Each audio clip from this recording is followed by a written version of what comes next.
What's up, creators? I'm Prince, a multifaceted creator and the founder of Art of Visuals, an online community built to inspire visual storytellers like you to push boundaries and elevate your craft. Today, I'm teaming up with Adorama to share a few photography tips.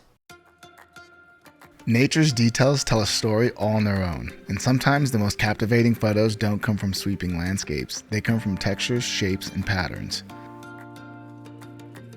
Today we're going to be sharing some landscape photography tips with the OM1 Mark II. It's our first time shooting with this camera, so we're really excited to try out some of these new features, share some of these tips with you guys, and really just have a grand time out here shooting in this vast landscape. There's huge granite slabs, the rocks are massive. We've seen rock climbers out here all day. It's just a really beautiful and magical place, so can't wait to show you guys. On this trip to the City of Rocks, I found myself drawn to the unique formations within the rugged terrain where jagged lines meet the flowing surfaces, creating intricate designs that spark the imagination. Let's dive in and explore the tips that I use to create these types of abstract shots. One of the things I always look for is natural shapes in the scene. Branches forming X shape or wavy lines through composition can add structure and a sense of flow. It's like finding the hidden design within nature. Telephoto lenses are great for isolating specific areas in a busy scene. When I zoom in, I can remove distractions and really focus on the pattern and textures that caught my eye in the first place.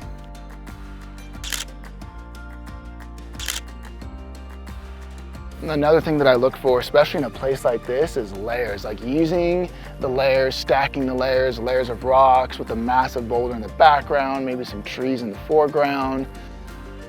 Changing your perspective can completely transform a shot.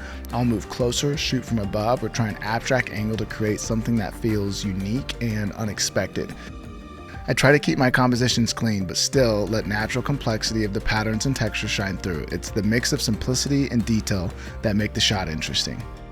Sometimes the best shots come from just taking your time. I'll spend an hour on a single subject trying different compositions and angles until something clicks. It's a slower process, but it's so rewarding.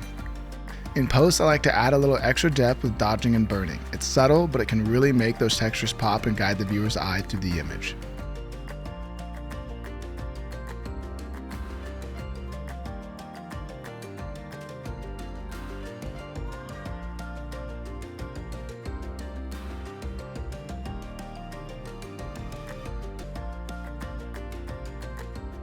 Textures, shapes, and patterns are all around in places like the City of Rocks. The next time you guys are in a place like this, remember, slow down and use some of these elements to elevate your photography.